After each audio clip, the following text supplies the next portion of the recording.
Chaitanya Mahaprabhu had come down and taught the path of Radha Krishna Bhakti.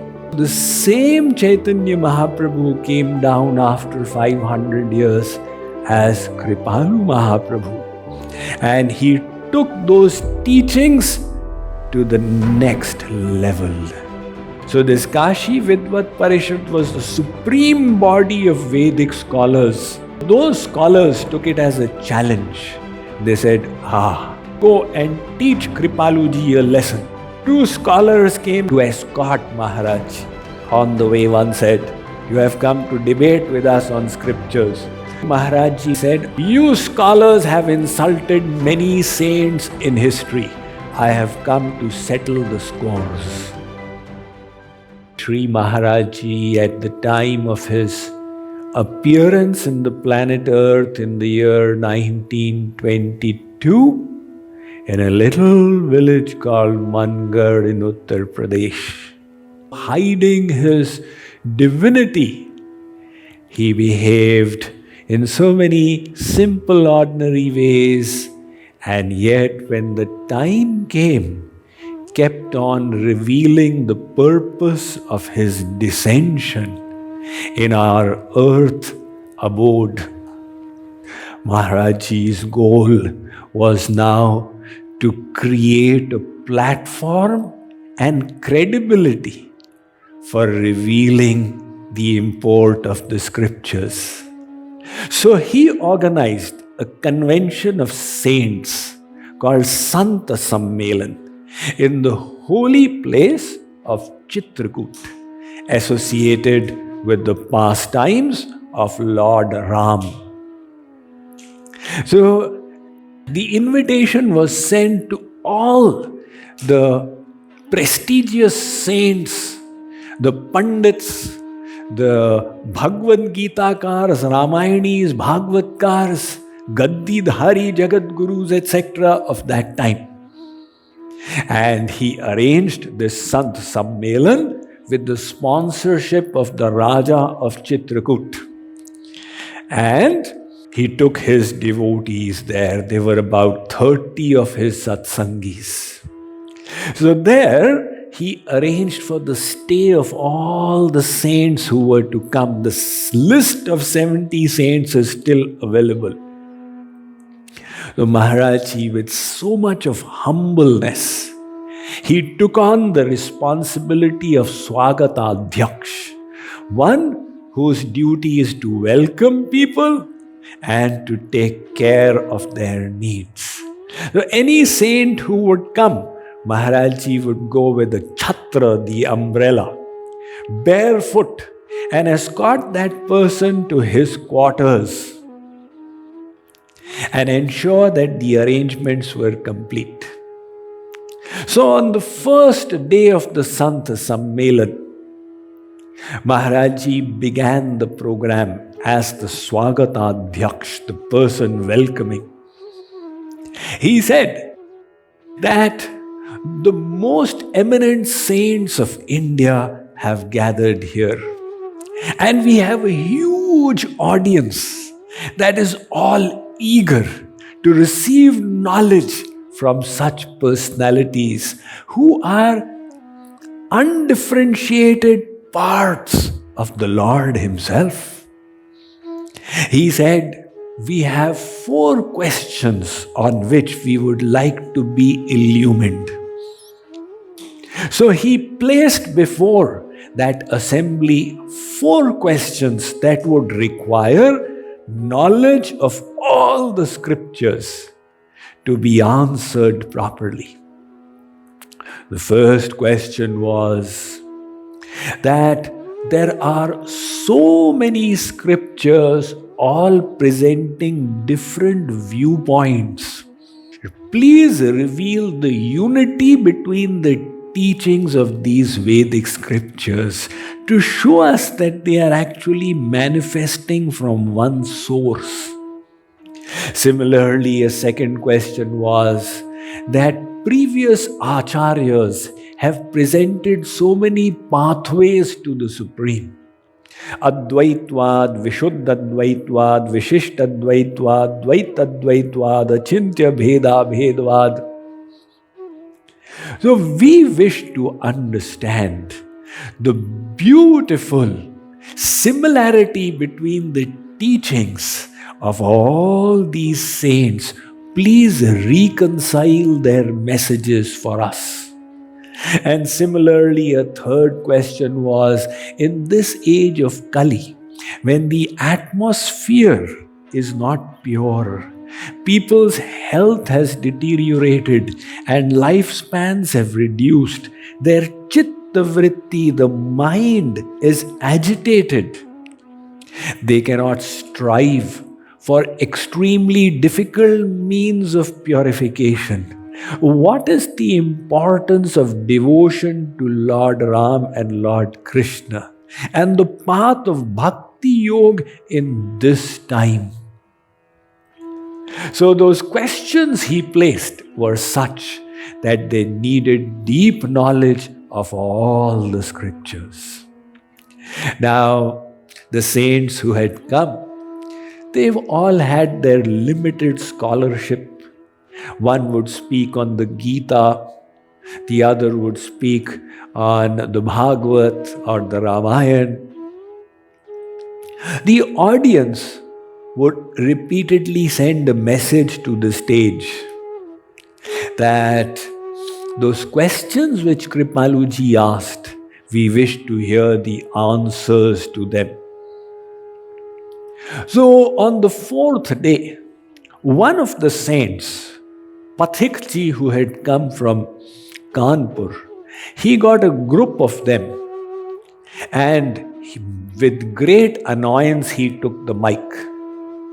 He said, nobody can answer these questions. We challenge Kripaluji himself to come and discourse on them. At that time, when the announcement went on the PA system, Maharajji was standing behind the crowd. When his name got announced, he walked between the crowd all the way to the stage. Now, mind you, till then he had never given a lecture from the stage. So he came and took the mic. He said, I am only Swagatadhyaksh. You wish to give me the seat of a speaker? All right, I am willing to do this service. But I have one condition. 17 days of the Sant Sammelan remaining. I will speak every day in the end from 8 o'clock to 10 o'clock at night, and you all will sit and listen. Maharajji's strategy was that if he is the last speaker, then he gets unlimited time. There is no need to ration his speech.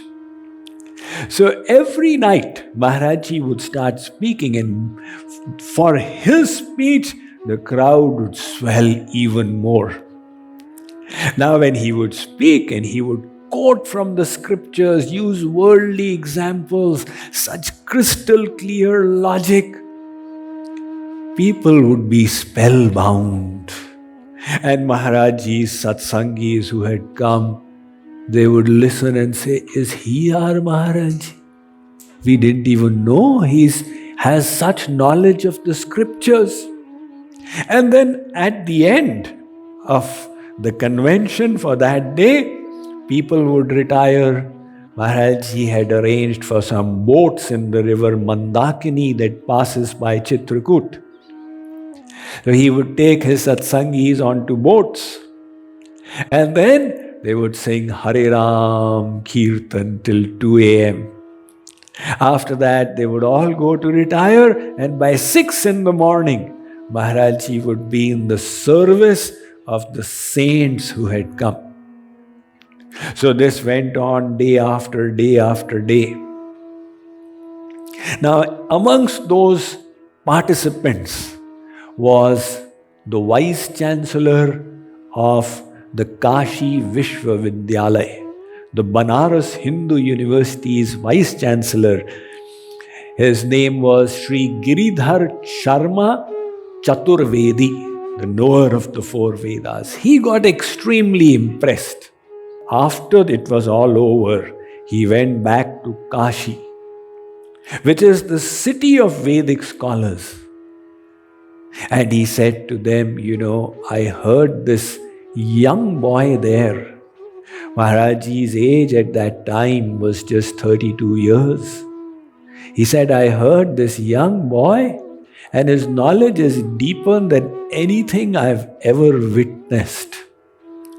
Those members of the Kashi Vidvat Parishad, they said, he's growing old and that's why he's speaking things like this. The next year, Maharajji arranged a similar convention in Kanpur. There in the Phoolbagh Maidan, Maharajji arranged for the Santa Sammelan. And in order to ensure that there would be a big gathering, he first kept his public speech there for 15 days. And after his public speech, the Santa Sammelan was to begin. So, inviting people to the convention, an invitation was also sent to the Kashi Vidvat Parishad. So this Kashi Vidvat Parishad was the supreme body of Vedic scholars. It is a little inactive now, but in those days it was fully active. In the biography of Swami Vivekananda, it's mentioned when he returned from USA, he also went to the Kashi Vidvat Parishad. So those scholars took it as a challenge. They said, he seems to be challenging us. They appointed the most erudite amongst them, Raj Narayan Shukla, Shat Shastri, the knower of the 6 schools of philosophy. And they told him, on our behalf, you go and teach Kripaluji a lesson. So Raj Narayan Shukla, he reached by train to Kanpur. From the railway station, the day before the convention was to begin, he sent a note to Maharajji that I was in Kanpur and I'm about to go back. I'm writing to you from the station. But I've got a few days free in hand. In case you are interested, send a vehicle for the Sant Sammelan. Maharajji came to know. He said, go and get him. He was brought from the station and hosted there. The next day, the Sammelan began. Maharajji took the mic. So this scholar had put a condition for his participation. He had said, I will speak after Kripaluji speaks. So when Maharajji took the mic, Raj Narayan Shukla went and sat down in front with a paper and pencil in hand. So this is the style of the Vedic scholars, that I'll note your mistakes and when I get a chance, I will cut them. He closed his eyes and Maharajji started speaking. Maharajji announced, because the people there had been hearing him for 15 days. He said, today's lecture will be a little different. There will be less worldly illustrations and more quotations from the scriptures, but you will understand. And then when he spoke, his talk flowed like the holy Ganges. At the end of it, Maharajji said, we are honored to have in our midst a great scholar who has come from Kashi. He is Sri Raj Narayan Shukla Shat Shastri. So when Raj Narayan Shukla's name got announced, Shuklaji sent a note to the stage that my health has deteriorated today, I will not speak. Maharajji read the note as well. Later on he said, I will speak tomorrow, but I will speak before Kripaluji. But now, when the time came, Maharajji went and sat in front and Shuklaji took to the mic. Maharajji took a paper and pencil. All right, now tit for tat.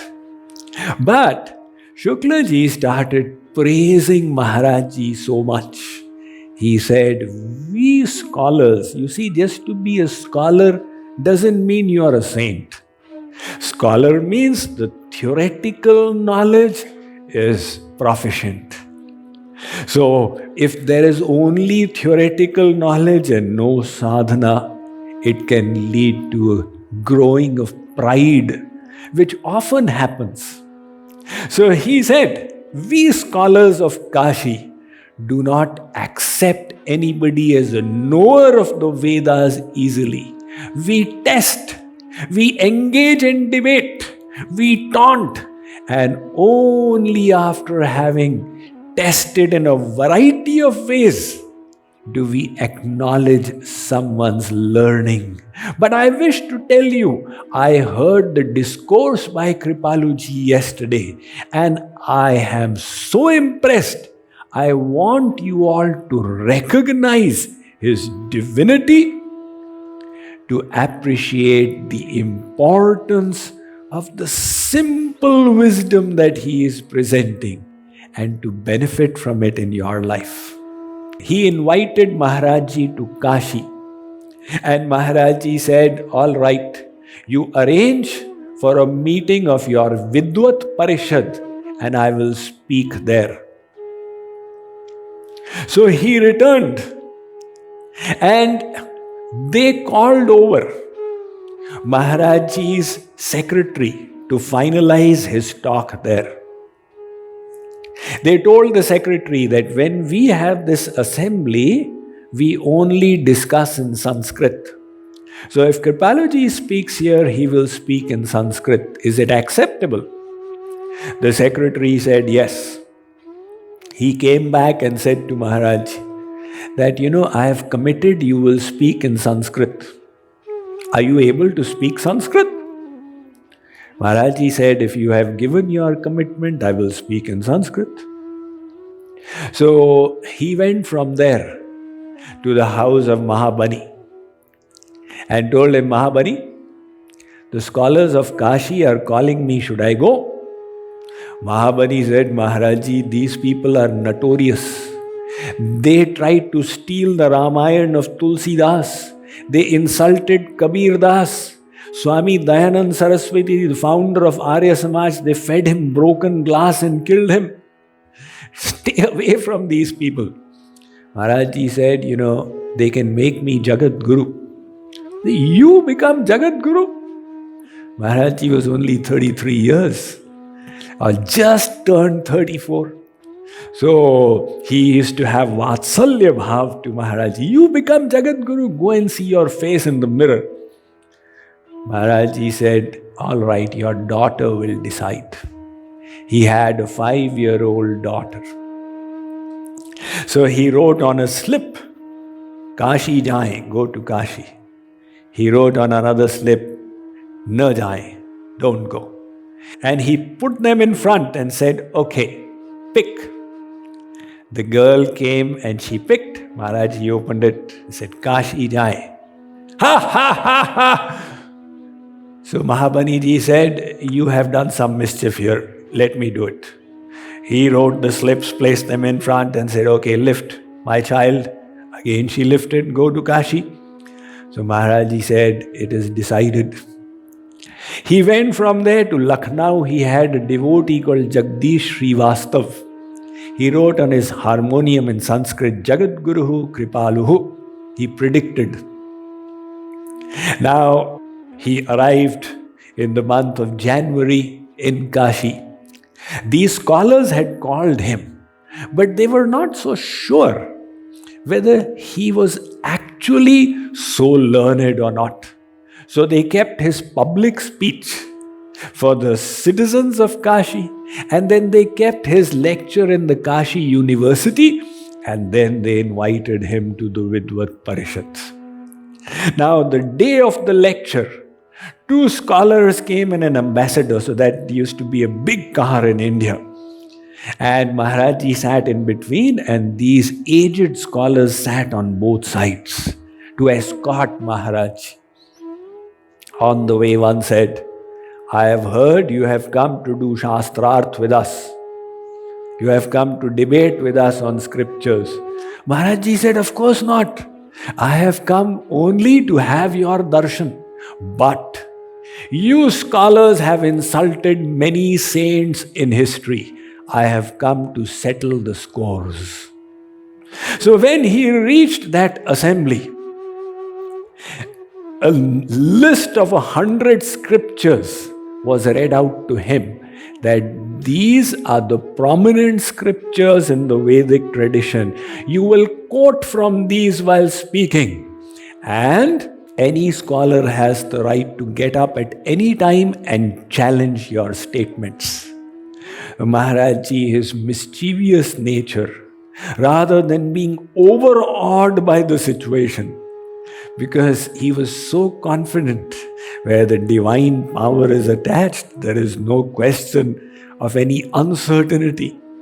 He started off in schoolboy Sanskrit. Simple, ordinary Sanskrit, which people read in school. The scholars started wondering, what kind of a person have we got out here? But after 10 minutes, he started utilizing sophisticated Sanskrit. Now, Sanskrit in any case, is just like in Europe, how many people are able to speak in Latin? They may read it in schools, but to speak in it is a different matter. Same thing. People read Sanskrit in India, a little bit in schools, but you say speak in Sanskrit, hardly anyone can. So Maharajji now started conversing in sophisticated Sanskrit language. And after a few days, he started using Vedic Sanskrit. Now the Vedas have their own grammar. So there's Panini Vyakaran grammar for conversational Sanskrit, written Sanskrit, literary Sanskrit, and there's Hemachandra Vyakaran, Saraswat Vyakaran, many grammars in Sanskrit. Many of the scholars were not even understanding what is he saying. After a few days, one scholar got up and said, Bhakti Yoga Samanvitam Naiva Kritam. You did not reconcile Bhakti Yoga with the other paths. And the head, Narayan Ghise, he said, sit down. Are you even understanding what he is speaking? Now here Maharajji sent a message. Because his idea was that this title of Jagadguru is nothing for him, but it gives credibility for the others to believe the knowledge that he is going to present. He sent a message to his devotees, I am going to come to Allahabad as Jagadguru, make arrangements for the reception. Now here 10 days had gone by and the scholars started discussing what to do. The head, Narayan Ghise, he said, either defeat him or else you have to honor him. They said there is no question of defeating somebody whose knowledge is not human knowledge. When the Kashi Vidvat Parishad had been established, one of the clauses in the constitution was that if ever we find such a personality whose knowledge is vast like the ocean, then we can honor him as an original Jagadguru. So prior to this, there had been 4 Jagadgurus in Indian history. The first was Adi Shankaracharya, who went around India defeating all the scholars in Shastrarth. And that is why they honored him as Jagadguru. And the second was Nimbarkacharya, who established the path of Dvaita-Dvaitva, dual non-dualism.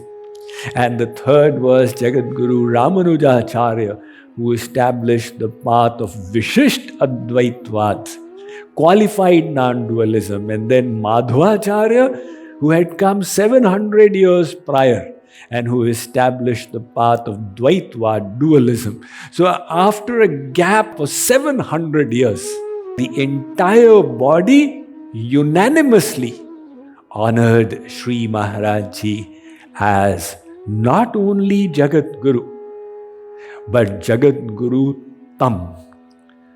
Dhanyo manya Jagadguru Tam padai soyam samabhyarchate. That we believe he is the supreme amongst the Jagadgurus. So, after that, as Jagadguru, Kripaluji Maharaj started touring all of North India, giving lectures to tens and thousands of people, and slowly disseminating the philosophy of divine love. Maharaj Ji always believed in keeping his organization small. He wanted quality and not quantity, because moment quantity increases, quality suffers. So whenever the quantity would increase, he would create a test where half the people would run away and again a select few would remain. But then when the time came, I saw before my eyes, when I first came to Maharaj Ji's mission, it was so tiny, and all of a sudden it started becoming huge. And we could see what he is doing, because a saint of his caliber doesn't think of lifetime. The prachar happens for ages. It's just like when Chaitanya Mahaprabhu came on the planet Earth. At that time, not too many people benefited from his teachings, but today they have spread far and wide. The Maharaj Ji said, the philosophy that I am presenting will be good, will benefit the souls, be relevant to them as they start maturing from the other paths. It will be relevant to them for the next 1,000 years in the evolution of their soul. So we've seen anybody who has been exposed to his knowledge has said this without any doubt, that they've never heard such a sublime philosophy. So like I said, that Maharaj Ji did not believe in miracles, but a few would manifest like this one. He would never read any scriptures. And yet he would keep quoting the verse, the canto, the chapter, and then another miracle. If ever you wash his feet, that water, his charanamrit, you could keep it for 20 years, it would never putrefy. Even till today, in the houses of his devotees, they keep the charanamrit, the water having washed his feet, as a treasure. That property which is there in the Ganga, the river Ganga, if you gather it and keep it for 1,000 years, it remains like that. And the reason is, it has come from the feet of the Lord. Now, a saint like that, who could freeze the water in its purity, we only can imagine what was his supreme divinity. That he never spoke about it and he never declared it, but his devotees who experienced his grace in a variety of ways in their lives, they were of the firm opinion that 500 years ago, Chaitanya Mahaprabhu had come down and taught the path of Radha Krishna Bhakti, which continued to nurture the souls, but there was still much left to say and to take forward. So the same Chaitanya Mahaprabhu came down after 500 years as Kripalu Mahaprabhu, and he took those teachings to the next level. So we will see that step by step, Chaitanya Mahaprabhu emphasized Radha Krishna Bhakti.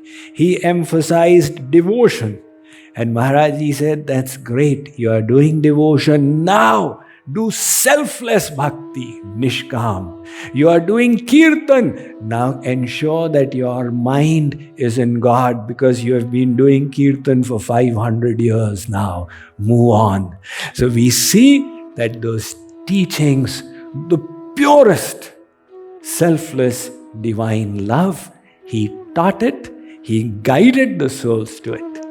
And as he wishes, these teachings in his divine plan, when the souls are prepared for it, will spread for the benefit of all of humankind on this planet Earth.